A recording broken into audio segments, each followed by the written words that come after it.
for the companies that do stay virtual, it's important to recognize some of the shortcomings of that and do whatever they can to ensure that communication, trust, culture stays high. People still, they don't feel like they're on an island and isolated, which is a big problem. So yeah, I mean, it just depends on the business, how you can adapt. Welcome to Delegation Dialogues, the podcast where we dive into the world of business operations and explore the strategies that help companies thrive. Join your host, Regine Regencia, as she interviews business owners and professionals who share their insights on effective delegation, leadership, and growth. Let's get started. Welcome to another episode of Delegation Dialogues, where we explore the power of strategic delegation and how virtual staffing solutions can transform your business. I'm your host, Regine Regencia, CEO of Strategic Assistant Staffing, and today we have a very special guest, Ryan Angott, who brings a wealth of experience in entrepreneurship, cybersecurity, and productivity solutions. Ryan is the president and co-founder of TechLux Solutions, co-founder and strategic partner at Strategic Assistant Staffing, and he also runs a platform called the $7 an hour entrepreneur, helping businesses grow through cost-effective staffing strategies. Ryan has successfully built and scaled companies across various industries, from tech startups to property management. We're excited to dive into his journey and insights today. Welcome to the show, Ryan. How are you? Hi, Regine. Good evening. I know it's 9 or 10 over there. I'm good. Thanks for having me today. Appreciate it. Yes, and as you know, this is much expected that you're going to be one of the hosts for sure. And for those who's been following me in social media, Ryan is my business mentor, and I've learned a lot during the time that we've been working up until now. So thank you for being one, Ryan. And I have prepared few questions for you today. So Ryan, you've been involved in multiple ventures, like from cybersecurity to virtual staffing. And yeah, I'm curious, what are some of the biggest challenges you see businesses facing today, especially when it comes to managing productivity and security simultaneously? Yeah, so I mean, the business climate, that's a broad question, and every business is different. So what you just mentioned there, on productivity and security, I think it all ties back into the shift that we've seen in the last 5 years coming out of COVID. Um, a lot of things changed since then. Laws have changed. The American culture has changed. People are more, I just think it's changed mentally, physically, people. It just really shifted a lot of things, including the way we work and security and many other Yeah. factors. And that goes down to, I think every business, I mean, we're a virtual company, work from anywhere office. We've got people all over the country and obviously overseas. And collaboration is challenging. Building trust with your colleagues is more challenging because you're not as, tight. So I think there's that side of it from a, how do you run your business? I just had this quarter we had our VP of Ops and Marketing come in for a few of us came in for like a 2-3 day workshop to go through just a bunch of our stuff, and the things you can get out of an in-person meeting are hard to replicate. You can't replicate them digitally. So I think that's just a Yeah. fundamental business challenge for everybody that's gone hybrid or virtual. And then, from a security standpoint, whether it's cyber or physical, October Cybersecurity Awareness Month, it should be on the minds of every business owner, in outfitting your team with security solutions, physical, software, it doesn't matter.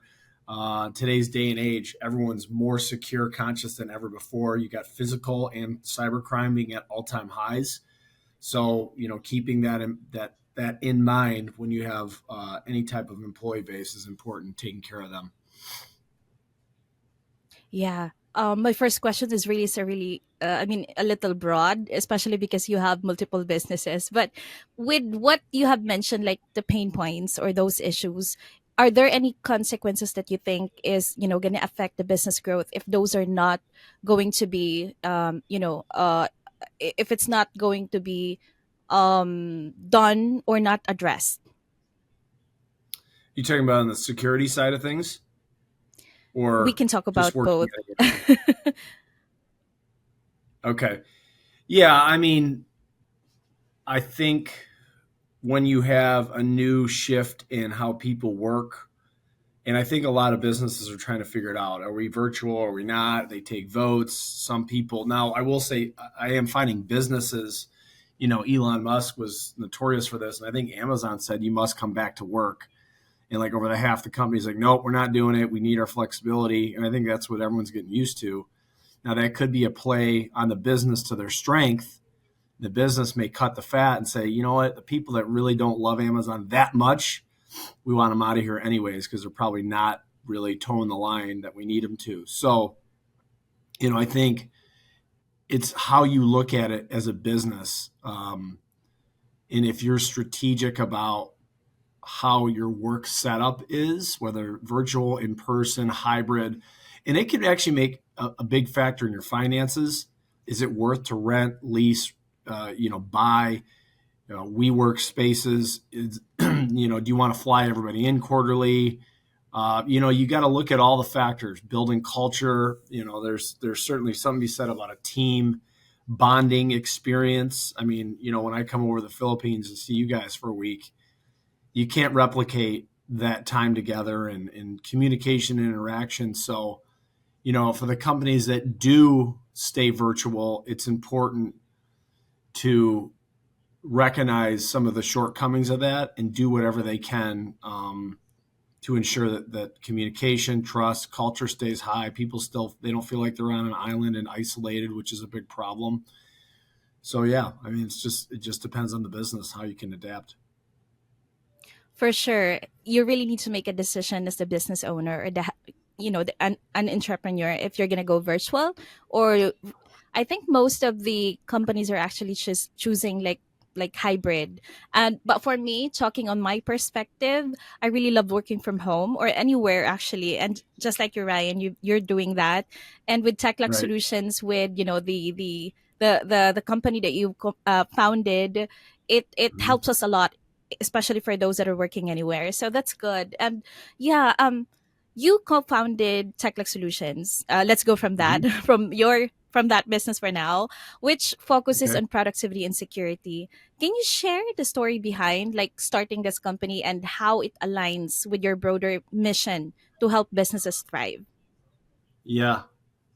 Yeah. I don't think we have enough time for me to give you the whole rundown the last 5, 6 For years sure. since this thing started. But and it's been a blessing. Obviously, Regine, I met because of TechLock, I met you and got involved with SaaS and met Christina and a bunch of wonderful people. But you know, the journey has been so long, so hard. I mean, going through COVID and the factory issues we had, and the things I've learned, and it's just truly the mentality of building something from the bottom up, and not just something that's small. I'm not opening a pizza stand or a little service based or something small. I mean, we're trying to change the world with a new travel tech security based computer accessory line called TechLock, as you know.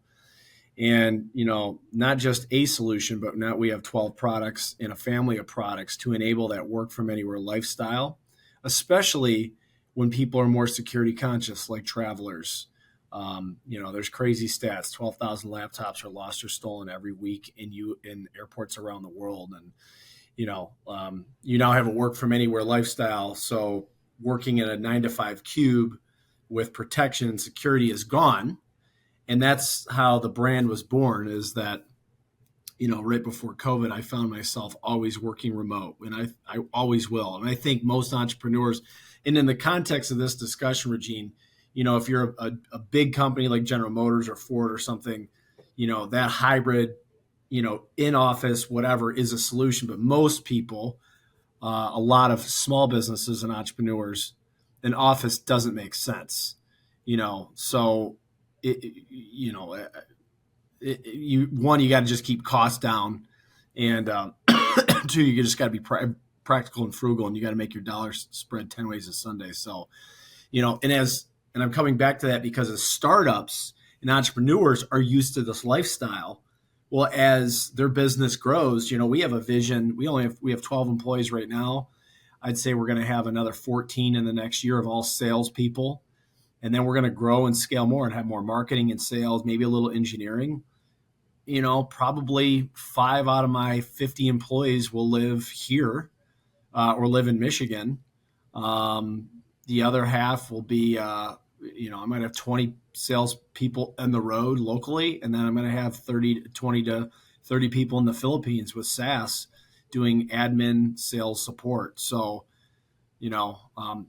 that is all baked into the strategy. In getting into TechLock with having so many employee challenges back in COVID, it was when my mind went off and go, I got to be very financially savvy as a startup. I can't pay somebody full time 50, 60 grand a year with benefits, yada, yada, yada.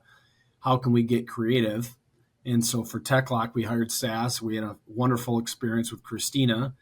And lo and behold, over the years, I've probably hired 10 VAs for TechLock in some different capacity. So it's been such a blessing to the business. And I truly don't think we would be, if we didn't take that strategy, I don't want to say if we're going to be out of business, but it's a key, that service level at the cost we can pay is a strategic differentiator that my business has compared to competitors in the computer accessory industry. Yes, we have novel products and patents and trademarks, but we also have things that we compete with. And when you're in some of the channels that we sell into, the promotional product industry, where it's very high touch, high service, having an extra layer of 24-hour customer service available is extremely helpful. Yeah. We can be more sales service based. So it's not just saving money. It's been helping us be a better business. Number 2, number 3, it's a strategic competitive differentiator if you know how to utilize virtual staff in the Philippines to enable your business. So those are the 3 outcomes. So and the more I'm in business with TechLock, the more it's such a great strategy that we can, being a co-owner of a staffing agency that can feed into TechLock. So I talked a lot. I'll pause there. For sure. And one thing that I always get from you is the word complementing. Like, two businesses are complementing each other, especially on the staffing side. And that's exactly the reason why you've developed the $7 an hour entrepreneur platform, right? So it's to provide cost-effective staffing solutions to your listeners, to other entrepreneurs. Because I'm surprised myself. Like, if we're gonna talk to the entrepreneurs out there, most of them doesn't really, or they know, they have an idea about the outsourcing and everything, like, the global talent available for them, but they're not open to it yet. So I'm really surprised to those kind of entrepreneurs, which is totally fine, because that's the reason why we're here, like, to educate them. But yeah, with your experience in the $7 an hour entrepreneur, what actually inspired you, aside from what I said, to create that initiative in your platform, and how did it evolve over time? Sure. And it's continuing to evolve, which is kind of a unique story, but I'll For get into sure. that in a minute. Yeah, I was never, when I left my full-time job about 2 years ago to go full entrepreneur and, run TechLock and getting into SaaS, I wanted to amplify my LinkedIn voice. I was not active on social media really much at all. In the cybersecurity industry, I kind of didn't need to. I sold to major accounts. I had a dozen accounts, and it was just kind of different. But as an entrepreneur, it's really about building your personal brand credibility. And, Yeah. there's so many people that want to have a voice on LinkedIn. And I didn't know how powerful it was up until about 2-3 years ago. And I hired some coaches, learned a lot. And I've got a story like anyone else does. And LinkedIn can be a great canvas to paint your story. And I just always said, I went to be an entrepreneur. I went whole hog on this journey. I want to document it. And I think in its documented authenticity, about my Yeah. experience, but really how I can share other entrepreneurs my experience. And I'll do the ups and downs. I've had good days and bad days, and lost deals and won deals and close rounds of funding and not. And I do that 2, 3 times a week just as a realness factor, because I think there's a lot of people that I'm connected with on LinkedIn that have seen me go from where I was in sales at Cylance or BlackBerry throughout my journey to start up a new company, work with my dad, kind of share my progress as you go on a weekly basis. Even, daily is a little too much, but um, and I give business advice in nuggets about when I had to fire somebody or how we got a deal done or how we were creatively using VAs. And it's really just content that I want to help inspire other up and coming entrepreneurs. I mean, I'm really blessed. My dad, hardcore 50-year entrepreneur, sold his first company when he was like 27, 28. He's been in business 50 years, honorary PhD, 45 patents, and we're very different. I mean, he's an engineer. I'm more of a sales visionary marketing guy, but I've learned a lot over the years, and that type of experience can't be taught in a classroom. So I feel, as entrepreneurs, everyone's got to help each other, and I look to help each other. I was at an event last night, met a couple of young guys, and I gave my card. So if you want to call me, I know you're thinking about this venture, and they were really eager to get some advice and mentorship. And I love giving back. I mean, truly, I'm very lucky in my life, and I feel like it's an obligation, especially if you have something of value to share as an entrepreneur, like I do in my experience in any capacity. I like having a way to uh, tell people about it, to help them out as they go through their journey, because 95% of startups fail, um, and if you're not, and they fail because of lack of experience, how to get funding, whatever it may be. So if I can provide a voice to help those people by sharing my authentic stories in both businesses, it's a win-win-win.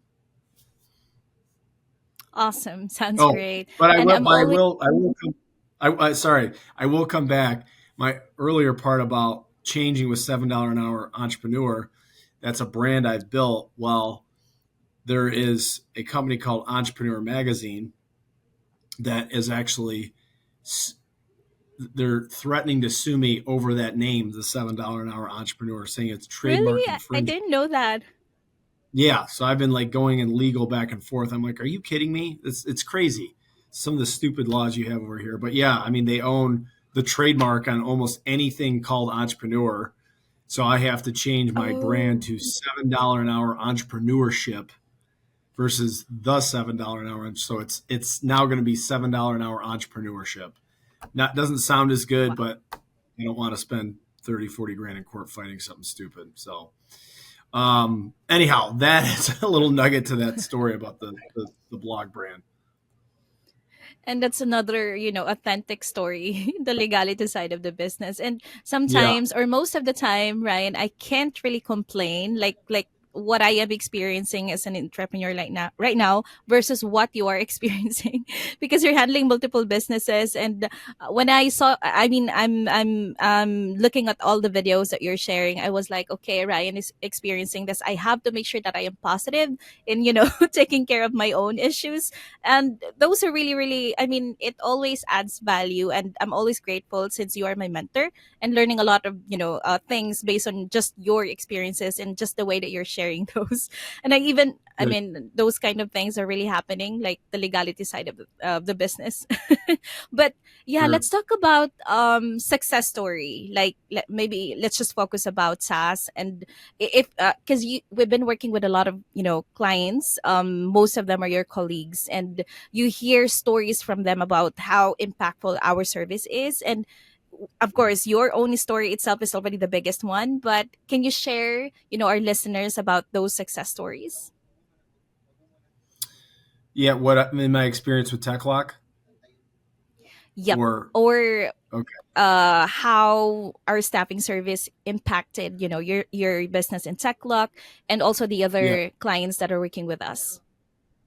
sure, yeah. This is not a commercial about SaaS at all, and obviously we're co-owners, but just a very authentic lens as a client, how I started. It was 3-4 months in, and then Regine, you're like, hey, we're looking for a partner. And I was all over it because, as a visionary entrepreneur, I have a gift to see trends, opportunities, holes in the market. And while there are a lot of VA companies out there, we're a little different. And the market is so damn big. I mean, it is just, all the factors of, you've got all these boomers retiring every day. You got good technology now. You can work anywhere in the world, and the costs of labor in the U.S. are just crazy. And most small businesses, inflation's in, like me, I have 12 employees. Most people are like us, like myself, startup, small. They got a small business doing $250,000 to $1 million a year. You're doing $1 million a year. It could be a bakery. It could be a restaurant. Could be a little manufacturing facility. It doesn't matter. If you're doing $250,000 to $5 million, that's most of America's small business and small business across the world. So I'm not talking about the big guys, the Fords, the Cokes, the whatever. But when you're small and you got inflation issues, you got costs, minimum wage, there's just burdens of cost as ownership. Margins are shrinking. It's hard. And with us, we have so much work to do as a new computer accessory brand. I mean, it's crazy. It's absolutely, there's just so much to do. And, as a startup, you got to stretch your buck 10 ways to Sunday, and you better be thinking of every damn way possible to save money. That's a fact. And if you're not thinking like that, you're probably not going to be in business long, because it just doesn't work like that. And so, and the gritty entrepreneurs know that. Like, I'm not just flush with cash. We're not making money yet. We're not profitable yet. So typical businesses, the number one overhead is staff, by far. And not only staff, and I'm all about staffing in the U.S., and God bless America. I'm a diehard American, but I'm a diehard entrepreneur first, and your business comes first, and you got to do what's in the best interest of your business. And everybody should look at any business that's not, I don't want to say struggling, but if you're doing $1 million in sales and you're eking out 125 to 150 grand, 100 to 150 grand, that's 10 to 15% of gross margin. You could be making double that if you make a few changes in your staffing. And so if you're able to take out, 2 or 3 positions that are costing you 50 grand each in the US, and you change them out with an equally qualified Filipino team for 60 grand, you've saved $90,000. So instead of making your $130,000 profit or $120,000 profit, you're going to make a $210,000 profit. And if you're in small business like that, you're in it to make a profit. That's your number one goal for most businesses. And when you think about that strategy, that changes the dynamic of the business in many ways. You're essentially almost doubling your profitability by leveraging outsourced staffing. Now, outsourced staffing is not for every business. If you're a restaurant and you got a bunch of in-person workers, you need those workers. However, you don't need someone local to do your orders, your booking, your social media, your follow-up calls, anything else, paying bills, anything administrative, anything besides the chefs, the servers, the bartenders. You got to think, who is my overhead in this business, and how can I outsource it to save cost? And that sounds tough, especially to some businesses that say, I got to get rid of Joe. He's been with me for 5 years, and I want to hire this Filipino company. And it's usually not like that. It's usually companies are saying, I can't even find the people. I can't find anyone good for 50, 60 grand a year. And these people are a pain in my ass, and they don't follow orders and all that. So it's one factor. You should be saving cost anywhere you can in your business that makes sense. 2, you've got a very hardworking group that, in my opinion, often gets more work done from the Filipinos versus, some of the people locally in the US. And third, you have a great attitude. You have a great response. You have a no talk back guff. Oh, I don't want to do this, or I'm too busy. I tell Christina to make 100 phone calls. She's like, okay, when do you want it done? You tell someone that here, oftentimes they moan and groan. That's not what I was in this job for. Or, I'm really busy. There's always, a lot of guff. And to have that attitude, that's a phenomenal value. So it's one, two, three. And that's my story. I'm sticking to it. For sure. And that's exactly the reason why we're working together. And me myself, I love talking to entrepreneurs just by simply listening to them and at the same time providing a tailored solution based on, the stories that you have given, Ryan. And yeah, this is really is a great episode, Ryan. For sure our listeners are, hearing a lot and learning a lot from you. And yeah, how can listeners learn more about the service you offer, both from Tech Lock and from strategic assistant staffing, or even the $7 an hour entrepreneurship? Sure. I'm saying that right. Awesome. And Yeah. what's the best way for Well, them yeah, to connect with you? sure. Yeah, I'd say the best way is go on LinkedIn. Just type in my name, Ryan, Ryan, space Angott, Angott. You'll find me. I think I'm the only Ryan Angott on LinkedIn. And, you can also visit techlock.com or strategic-assistant.com. And we're all over there. So love to be accessible to other people, entrepreneurs, startups. Love helping. It's a grind. You got to work together. And that's all I got. Awesome. So we're now down to our last part of the conversation. So I have few rapid fire questions for you, Ryan, just to know more about you. So my first Okay. question is, what's the one tool or app that you can't live without for running your businesses? If there's just Um, I one. lo- I love the tool Vidyard for video. Oh, yeah. I mean, there's other stuff, but I love using Vidyard.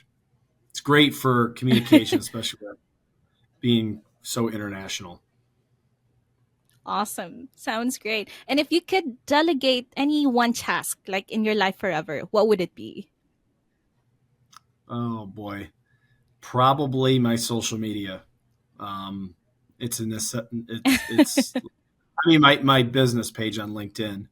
It is a lot of work, and I'm actually working with Christina that she's going to help delegate as much as she can be because it is very time consuming, and I don't have a lot of extra time right now. For sure. You're good at creating those content, but the nitty gritty in the back, like editing and everything and posting, Sure. for sure, that's Right. really is a good task to be delegated. The third question is, what's your go to productivity hack when you're feeling overwhelmed? Um, my go-to is probably my hot tub, which is almost Oh, every night I'm in there. So, if I had a rough day, I'll go in there with a cold Gatorade or beverage and just chill out for 10, 15 minutes. Now, usually my daughters jump in, which oh. is not relaxing. It's more playtime in the tub, which I love too. But yeah, if I have a stressful day, my mind's racing, which it usually is. I love soaking in the tub. For sure. And I think it's going to be the same question. I mean, the same answer for my next question. What's the most unexpected place or situation where you've had a great business idea? Is it the same answer? Yeah, hot tub. Boy, I get ideas all the time. I mean, I do. No, I actually get them. I'm at a conference right now called Aspire, and I just met some of the most influential entrepreneurs in the world. Seriously, Marcus Lemonis last night. This other gentleman, David Coggins, crazy Navy SEAL. And when I'm here, you get inspired and you start. I call it my mind gets mossy. It's like fertile. So when I'm at conferences and shows and I have the energy of all these entrepreneurs and founders, then I start thinking about all. I mean, I got a great idea for SaaS last night, and so ideas just come out. But usually when I'm in that like environment, like a conference, and that's usually it for me. Oh, and I think I can still remember it correctly that you said yes to SaaS partnership after you came from a visionary summit. So, I which did. is a great I idea did. that I just remember. Awesome. And my Yeah. last question for you today, Ryan, if you could mentor any entrepreneur, past or present, who would it be and why? Past or present mentorship. Um, that's a hard question. I don't, you know. Aside from me, for sure. I mean, here's the thing, because if you say mentor them, well, I only think of the big entrepreneurs, the Mark Cubans, the Elon Musks. I mean, there's Thomas Edison. There's so many, and the entrepreneurs that I know are famous, and I couldn't mentor them. Like, though, I mean, what am I going to teach those guys? Maybe about cutting some staffing costs out, but so I don't know. That's a hard one. I don't have a good answer for you. Yeah, for sure. No worries at all. Thank you so much, Ryan, for sharing your insights and experiences with us today. It's clear that strategic delegation, all about staffing, everything that you're already experiencing, paired with a focus on productivity and security, can be a game changer for businesses. That's for sure. And for those of you listening, if you're looking to enhance your operations, scale your team, or improve your cybersecurity measures, Ryan's solution at TechLock, strategic assistant staffing, and the $7 an hour entrepreneurship can help you achieve those goals. Be sure to connect with Ryan and explore his services that can support your business growth. Thanks for tuning in to Delegation Dialogues. Until next time, keep delegating, keep growing. Thanks for tuning in to Delegation Dialogues. We hope you enjoyed today's episode and gained valuable insights into optimizing your business operations. If you are looking for expert virtual staffing solutions to support your business, visit Strategic Assistant Staffing at strategic-assistant.com. Don't forget to subscribe, rate, and review our podcast. See you next time.